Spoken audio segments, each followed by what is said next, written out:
एकनाथ शिंदे वापस जाओ, अरे एकनाथ शिंदे वापस जाओ।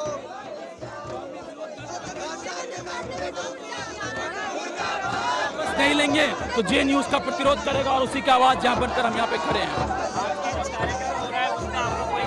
नहीं, उसका कोई विरोध नहीं है, केवल सीएम फडणवीस का विरोध है, एकनाथ शिंदे का विरोध है, जो महाराष्ट्र में अपोजिशन को कर्टेल कर रहे हैं। दलितों पे चारों तरफ हमला हो रहा है, मुसलमानों पे हमला हो रहा है, और इसे स्पेशल पब्लिक सिक्योरिटी बिल को ला करके भी उस हमले को ही आगे बढ़ाया जाएगा। उसके बाद की हम यहाँ से निंदा करते हैं, उसका प्रतिरोध हम यहाँ पे दर्ज कर रहे हैं।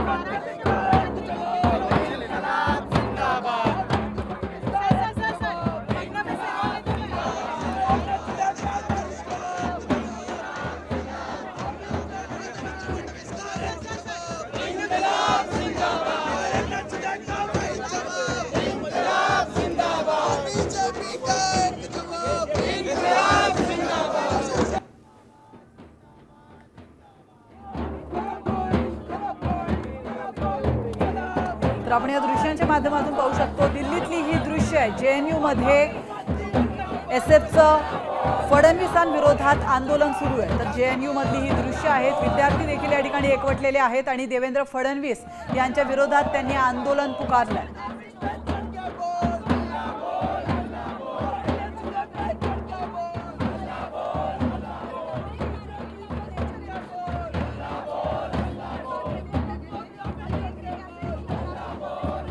तर याविषयी अधिक माहिती देण्यासाठी आपल्या प्रतिनिधी सीमा दाते आपल्यासोबत जोडले गेले आहेत। सीमा, आपण पाहतोय दिल्लीमध्ये जेएनयू मध्ये एसएफचं आंदोलन सुरू आहे, फडणवीसांविरोधात हे आंदोलन आहे, नेमकं या आंदोलकांचं काय म्हणणं आहे?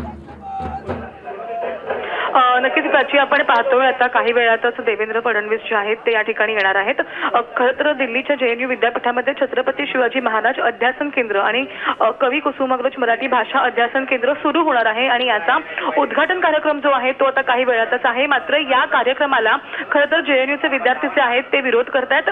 एसएफआय कडून ही निदर्शनं जी आहेत ती होत आहेत आणि त्याचबरोबर या कार्यक्रमाला देवेंद्र फडणवीस जे महाराष्ट्राचे मुख्यमंत्री आहेत, त्याचबरोबर उपमुख्यमंत्री आहेत, ते देखील येणार आहेत। मात्र त्या दोघांनी या कार्यक्रमाला येऊ नये अशी घोषणा केली जाते आणि देवेंद्र फडणवीस यांच्या विरोधामध्ये घोषणाबाजी जी आहे ती केल्याचं पाहायला मिळतंय। प्राची, नक्कीच धन्यवाद सीमा, तुम्ही दिलेल्या महत्त्वपूर्ण माहितीबद्दल। आपण पाहतोय दिल्लीतली ही दृश्य आहेत, दिल्लीमध्ये जेएनयू मध्ये फडणवीसांच्या विरोधात हे आंदोलन सुरू आहे। तर आपण पाहतोय आज फडणवीस हे दिल्ली दौऱ्यावर आहेत, या ठिकाणी काही कार्यक्रमांचं आयोजन करण्यात आलेलं आहे आणि त्या पार्श्वभूमीवर जेएनयू मधल्या विद्यार्थ्यांनी त्यांच्या विरोधात हे आंदोलन पुकारलंय।